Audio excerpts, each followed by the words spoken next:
दोस्तों, अगर आपको पर्सनल लोन की रिक्वायरमेंट है, आप आधार कार्ड पैन कार्ड के बेस पर लोन लेना चाहते हो, पर पुरानी लोन एप्लीकेशन पर जाकर लोन के लिए ट्राई किया, लोन आपको नहीं मिला है, एप्लीकेशन आपकी रिजेक्ट हो जाती है क्योंकि आपका जो सिविल स्कोर है वो लो है। ऐसे में आप क्रेडिट सी लोन एप्लीकेशन पर लोन के लिए अप्लाई कर सकते हैं। दोस्तों, सबसे पहले यहां पर आप देख लें, जब मैंने यहां पर लोन के लिए अप्लाई किया तो मेरे को यहां पर पूरे 33,000 रुपए के लोन का अप्रूवल मिला है और इस लोन को मैं मैक्सिमम 180 दिन यानी कि 6 महीने तक के लिए ले सकता हूं।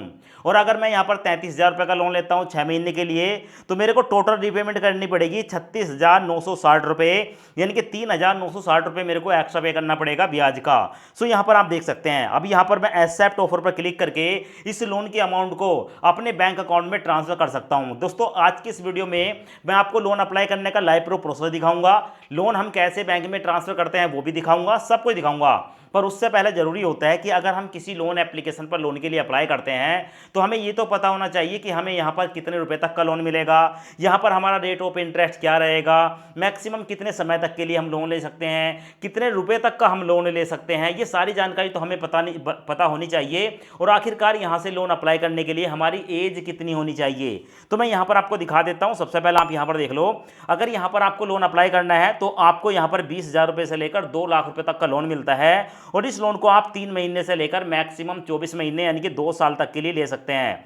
साथ में आप यहां पर जो भी लोन लेंगे उस लोन का ब्याज रहेगा 24% से लेकर 36% के बीच, यानी कि 2% से 3% महीने का रेट ऑफ इंटरेस्ट यहां पर लगाया जाता है। डिपेंड करेगा जब आप लोन के लिए अप्लाई करेंगे आपकी एलिजिबिलिटी के आधार पर आपको कितना रेट ऑफ इंटरेस्ट यहां पर देना होगा। अब बात करते हैं यहां पर एज का क्या क्राइटेरिया है। यहां से लोन लेने के लिए आपकी जो एज है वो 21 होनी चाहिए, यानी कि 21 साल होनी चाहिए और आपका सिविल स्कोर अगर लो भी है तो भी यहां पर आपको लोन मिल जाएगा। अब मैं आपको लोन अप्लाई करने का लाइव प्रूफ प्रोसेस दिखा देता हूं। पहले आप इस वीडियो को कंप्लीट देख लें ताकि आप समझ पाएं लोन हमने कैसे अप्लाई किया है और उसके बाद लोन अप्लाई करने के लिए क्रेडिट सी लोन एप्लीकेशन का लिंक आपको इसी वीडियो के डिस्क्रिप्शन में मिल जाएगा। जैसे आप टाइटल पर क्लिक करेंगे लिंक आपके सामने आ जाएगा। तो चलें एक बार कंप्लीट प्रोसेस देख लेते हैं। क्रेडिट सी पर्सनल लोन एप्लीकेशन से लोन अप्लाई करने के लिए वीडियो के डिस्क्रिप्शन में आपको डायरेक्ट लिंक मिलेगा। जैसे आप लिंक पर क्लिक करेंगे आपके सामने क्रेडिट सी पर्सनल लोन एप्लीकेशन आ जाएगी। सबसे पहले इस एप्लीकेशन को इंस्टॉल करेंगे। इंस्टॉल हो जाने के बाद ओपन पर क्लिक करेंगे, उसके बाद फिर से नेक्स्ट पर क्लिक करेंगे। अब उसके बाद वेलकम टू क्रेडिट सी यहाँ पर आपको देखने को मिलेगा प्लीज एंटर मोबाइल नंबर, यहाँ पर अपना मोबाइल नंबर डालेंगे। पर दोस्तों, मोबाइल नंबर आपको वही डालना है जो आपके आधार कार्ड के साथ लिंक हो। उसके बाद चेकबॉक्स को सिलेक्ट करेंगे एंड लॉगिन पर क्लिक करेंगे। अब उसके बाद यहाँ पर आपको कुछ परमिशन देखने को मिलेगी, SMS, device, installation, app notification वगैरह। तो नीचे आपको 2 चेकबॉक्स देखने को मिलेंगे, दोनों चेकबॉक्स को सिलेक्ट करेंगे। चेकबॉक्स सिलेक्ट हो जाने के बाद अलाउ परमिशन पर क्लिक करेंगे। परमिशन अलाउ हो जाने के बाद आपके सामने ये वाला इंटरफेस आएगा। यहाँ पर quick detail to unlock your credit journey. सबसे पहले यहाँ पर अपना फर्स्ट नेम बताएंगे, उसके बाद लास्ट नेम बताएंगे, उसके बाद यहाँ पर अपनी एक ईमेल आईडी डालेंगे, उसके बाद अपना डेट ऑफ बर्थ डालेंगे। उसके बाद ऊपर को स्क्रॉल करेंगे, स्क्रॉल करने के बाद यहाँ पर आप अपना जेंडर बताएंगे, उसके बाद जहाँ पर आप रहते हैं वहाँ का पिन कोड डालेंगे और उसके बाद यहाँ पर अपने पैन कार्ड का नंबर डालेंगे। पैन कार्ड का नंबर डालने के बाद नेक्स्ट पर क्लिक करेंगे। नेक्स्ट पर क्लिक करने के बाद आपके सामने आएगा प्लीज रिकन्फर्म द डिटेल। अभी तक आपने जो भी डिटेल दी है जैसे कि अपना first name, last name, personal email ID, date of birth, gender, pin code, उसके बाद पैन कार्ड का नंबर, ये सारी डिटेल आपको देखने को मिल जाती हैं।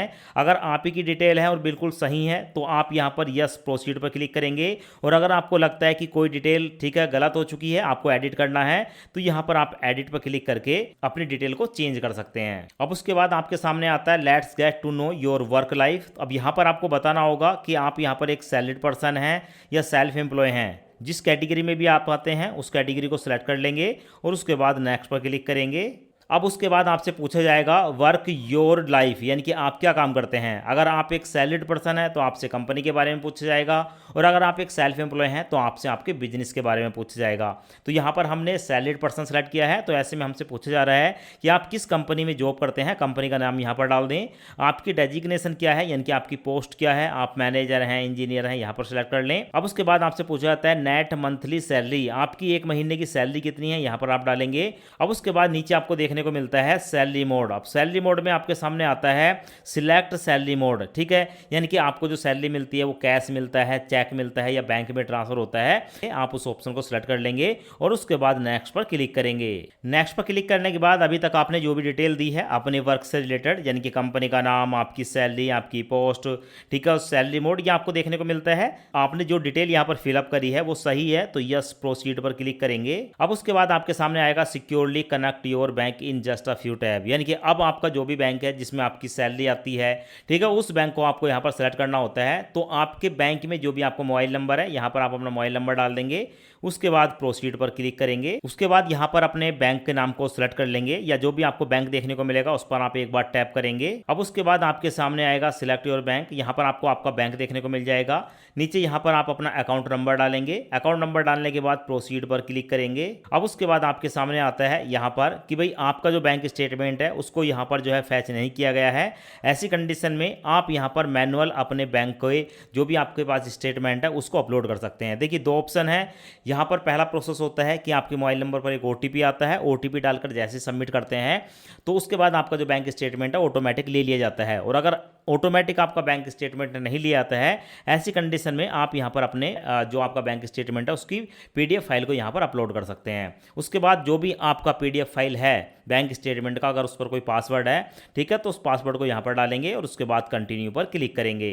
कंटिन्यू पर क्लिक करने के बाद हमारे सामने आता है बैंक स्टेटमेंट वेरीफाई। हमारा जो बैंक स्टेटमेंट है वो वेरीफाई हो चुका है। पर एक बार कंटिन्यू पर क्लिक करेंगे और जैसे ही आप कंटिन्यू पर क्लिक करते हैं आपका जो भी लोन का ऑफर होगा वो इस एप्लीकेशन के तरफ से, ठीक है, आपके सामने निकल कर आ जाता है। सो यहाँ पर आप देख सकते हैं हमारे सामने आ चुका है अवर ऑफरिंग, यानी कि हमारा जो लोन का ऑफर है वो आया है यहाँ पर 33,000 रुपये का। यहाँ पर हमें 33,000 रुपये का लोन मिल रहा है जिस लोन को हम 180 दिन के लिए ले सकते हैं। और यहाँ पर बताया गया है कि अगर हम यहाँ पर 33,000 रुपये का लोन लेते हैं तो टोटल जो हमें रीपेमेंट करनी है वो 36,980 रुपये की करनी है। इस लोन को लेने के लिए एक्सेप्ट ऑफर पर क्लिक करेंगे। अब उसके बाद हमारे सामने आता है आधार केवाईसी। अब यहाँ पर हमें अपने आधार कार्ड की केवाईसी करनी होगी। तो जो भी आपके आधार कार्ड के 12 नंबर होते हैं नंबर यहाँ पर डाल देंगे। उसके बाद चेकबॉक्स को सिलेक्ट करके कंटिन्यू पर क्लिक करेंगे। अब उसके बाद हमारे मोबाइल नंबर पर एक ओटीपी आएगा, ओटीपी यहाँ पर डालेंगे। ओटीपी डालने के बाद जैसे सबमिट करेंगे हमारा जो आधार कार्ड है उसको वेरीफाई कर लिया जाता है। अब उसके बाद हमारे सामने आता है बैंक अकाउंट वेरिफिकेशन। अब जिस बैंक खाते में हम इस लोन को लेना चाहते हैं उस बैंक की डिटेल देनी होती है। तो सबसे पहले आप बैंक अकाउंट होल्डर नेम बताएंगे, यानी कि अपना नाम डालेंगे। उसके बाद यहाँ पर आपको देखने को मिलेगा बैंक अकाउंट टाइप, यानी कि आपका जो अकाउंट है वो सेविंग है या करंट है, यहाँ पर आप सेलेक्ट कर लेंगे। उसके बाद बैंक का अकाउंट नंबर डालेंगे, फिर से अकाउंट नंबर डालेंगे, अपने बैंक का नाम बताएंगे एंड ब्रांच का नाम बताएंगे। उसके बाद कंटिन्यू पर क्लिक करेंगे। कंटिन्यू पर क्लिक करते ही आपके सामने आपकी जो एप्लीकेशन है वो देखने को मिल जाती है। जैसे आप यहाँ पर देख सकते हैं लोन की जो एप्लीकेशन है वो हमारी पेंडिंग है, यानी कि अंडर प्रोसेस है। यहाँ पर हमने 33,000 रुपये का लोन अप्लाई किया है जो कि 180 दिन के लिए लोन मिल रहा है। और यहाँ पर जो टोटल रीपेमेंट है वो 36,960 रुपये हमें यहाँ पर करनी होगी। सो उसके बाद जब ये पैसे आपके बैंक अकाउंट में ट्रांसफर हो जाते हैं, यहाँ पर हो सकता है 1 घंटा या 2 घंटा यहाँ पर लग जाए ये पैसे आपके बैंक अकाउंट में ट्रांसफर होने में। उसके बाद जब आप यहाँ पर चेक स्टेटस पर क्लिक करते हैं तो आपके लोन की पूरी डिटेल यहाँ पर देखने को मिल जाती है और आपका जो भी क्रेडिट स्कोर होगा, सिविल स्कोर होगा, वो आपको यहाँ पर देखने को मिल जाएगा। तो इस तरीके से आप जो है क्रेडिट सी लोन एप्लीकेशन पर जाकर पर्सनल लोन के लिए अप्लाई कर सकते हैं।